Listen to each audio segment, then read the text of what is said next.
والله قتلتوني بالموبايلات. ادري ايش بيها الموبايلات، انتم 24 ساعه تدوسون بيها. تبي الموبايل ولك؟ ما بابا. اقول لك انا راح اروح للقهوه يم اصدقائي شويه واجي. للسوق لك الحين، ايش عندك تخابريني؟ انا من اجي اجيب وياي مسواق خوش؟ وين الحذاء؟ هسه راح امسح واجيب لك اياه. انت ايش عندك ولك هنا شوت بابا؟ جو بابا وين اروح؟ لا تقول بابا انا مو ابوك، طب جو يلا. تعال يلا، تعال سد الباب وراي. يعني اذا باكر ما عندك شيء الصبح بس على مود انه نقول شو اسمه؟ صادق. وين التقليله؟ نقول على المدرسه. يعني رجعنا لموضوع المدرسه؟ حرام ما تفوته هاي السنه. خلي تفوته. انا اصلا ما اريد يداوم. ليش؟ لا تقول لي ليش؟ بدون هاي الامور، هذا الولد ما يداوم بالمدرسه. يعني تدمر مستقبله؟ اي ادمر مستقبله وما يداوم بالمدرسه، وهاي السيره كلها تسدينها وبعد ما تفتحينها، فهمتي؟ حرام ترى طفل. جاي اقول لك سد هذا الموضوع، لا تظلين تلحين، طبوا جو يلا. حتى الباب انا سده، طبي. يعني هاي والله مو وضعيه، يعني قبل الزواج قال لي انطي ابنك واسجل بالمدرسه وهسه يخلف بوعده. ماما انا ما علي الا هسه تنقلينا بالمدرسه، انا مستقبلي راح يضيع. ماما حبيبي ما لك علاقه، انا راح احكي ويا ابوك واقنعه ويمي الموضوع فوقه. ماما هو حتى يقول لي لا تصيح لبابا، ترى ماما مو وضعيه هاي. لا ماما بالعكس ابوك يحبك ويريد خاطرك، بس هو شويه عصبي. تمام حبيبي؟ غاد هنا انت. عافيه وعاش ايدك وطلعت كاونتر يا المعلمه.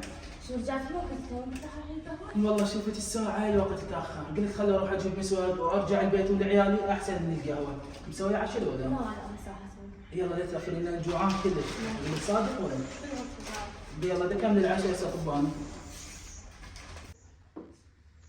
هذا قريت خلى اقرا الجغرافي. الله حال. بابا حبيبي، هم رجعنا للقرايه؟ هم رجعنا للدراسه؟ بابا يعني انا احب الدراسه وهذا مستقبل. تحب الدراسه شنو؟ انا مو ألف مره ما اضحك من الدراسه لو لا. لكن انت ليش تعاند؟ انت بشر جاي تفتهم لو لا؟ لك اشقك هسه كل على راسك. دراسه ماكو، مدرسه ما تداوم، مستقبلك اريد اضيعه، اريد اهجرك حجر. امك انت تدري تقرا؟ اي معناه انا قايل لك لا تخلينا يقرا ولا ترجعنا من المدرسه وتريد تكسر كلامه. قوم هذا من مستقبلي. قوم لا افشك هسه. قوم نوني اطلع. انا كم مره قايل لك هذا الطفل لا تخلينه يقرا. منعتك انا من المدرسه ولا لا؟ تقولك وقوله، يعني ليش تضيعي مستقبله؟ اليوم اللي حضور وقوله لا وحق لا اله الا الله. هذا الطفل بعد ما يداوم بالمدرسه، معلش تركي بالقران الكريم هذا الطفل بعد ما يداوم بالمدرسه. ليش تضيع مستقبله؟ هذا واحد من جهالك. هذا لو واحد من جهاله اخليه يداوم وواسطه، والا اخليه يصير دكتور بعنادك.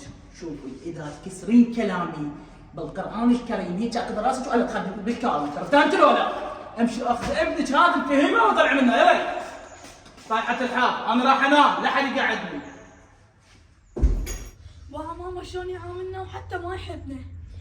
ها يا حبيبي طفح الكيل، هاي اخر مره. هسه مو هو نوم؟ ايه هسه خذ جمتي ونروح البيت يعني. يلا قوموا يلا قوموا.